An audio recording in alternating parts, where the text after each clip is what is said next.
Good morning, fifth and sixth graders. So today, we are going to start talking about finding evidence in a story that you have read. This and finding evidence to answer questions is really important. It's a fifth and sixth grade standard.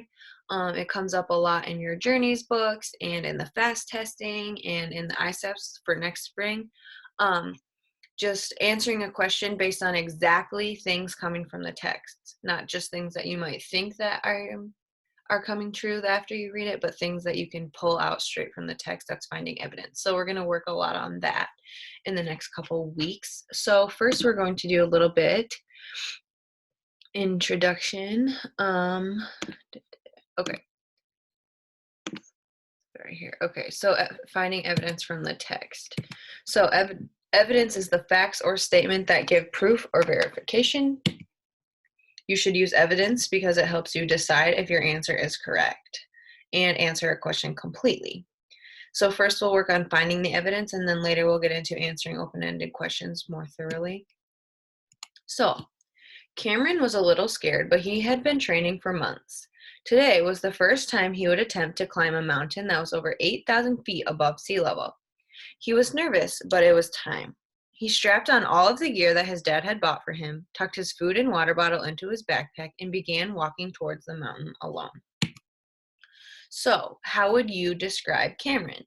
So, this passage has two answers that are given. Student A says brave, and student B says prepared. Okay, they came up with these reasons based on what they read. They didn't just make them up. So we're going to find out why they picked those two words. So who's right? Student A, I would describe Cameron as being brave. Student B, I would describe Cameron as being prepared. All right, so the person who says Cameron is brave because they climb a mountain, or Cameron is going to climb a mountain that was over 8,000 feet above sea level, and began to walk towards the mountain alone. So they're climbing this mountain 8,000 feet above sea level alone. So that's why this person thinks that Cameron is brave. Are they correct? Is student B correct because they said prepared? Had been training for 10 months, all of the gear and food and water bottle. So they're saying that Cameron is prepared because he had been training and he bought all this gear and had food and water with him. Okay, both are correct because they had evidence to support their answers, even though their answers were different.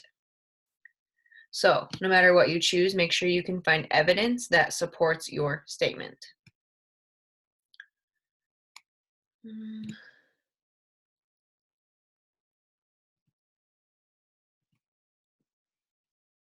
Okay, and we're going to stop there for that.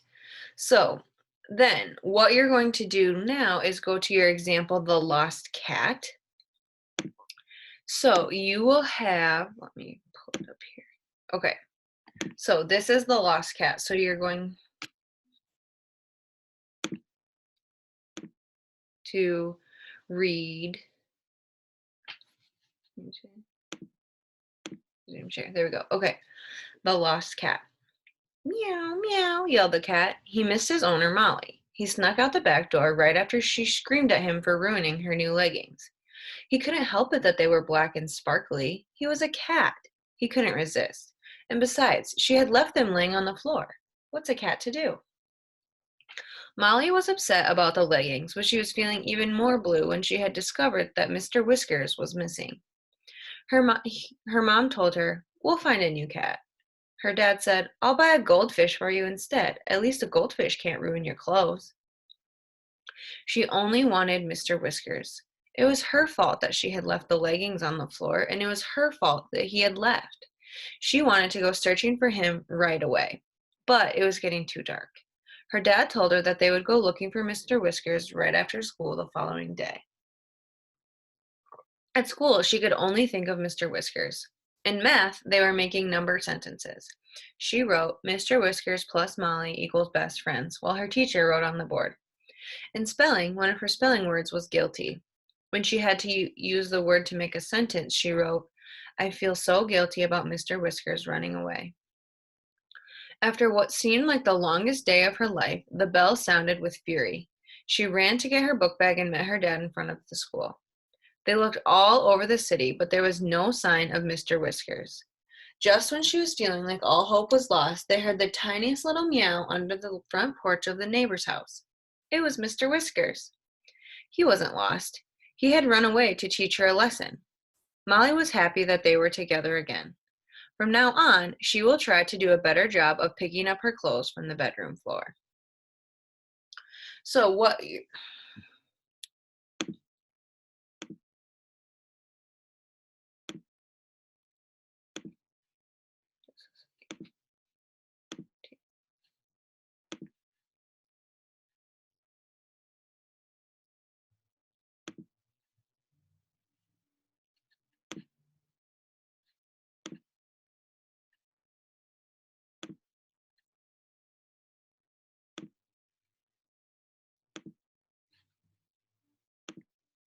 Okay. So now you're going to answer the question, is this a good title for the passage, The Lost Cat? Is that a good title? So either yes, this is a good title, or no, this is not a good title. And so on a separate sheet on your packet, you have The Lost Cat, and there's 4 answers that go with it. So some of the evidence that they pulled out was he had to run away to teach her a lesson. She discovered Mr. Whiskers was missing. She wanted to go searching for him right away, but it was getting dark.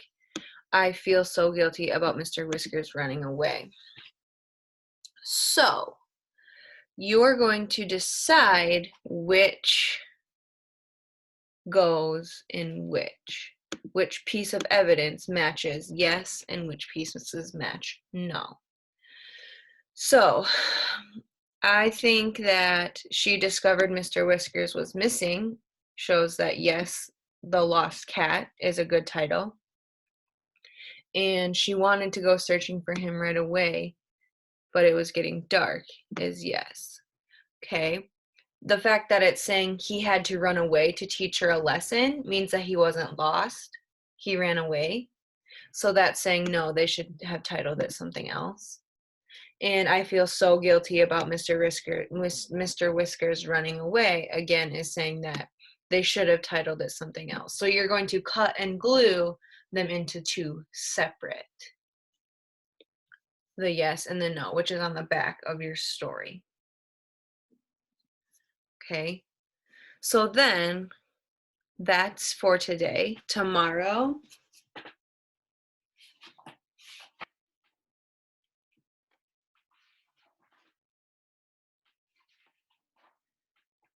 you are going, no.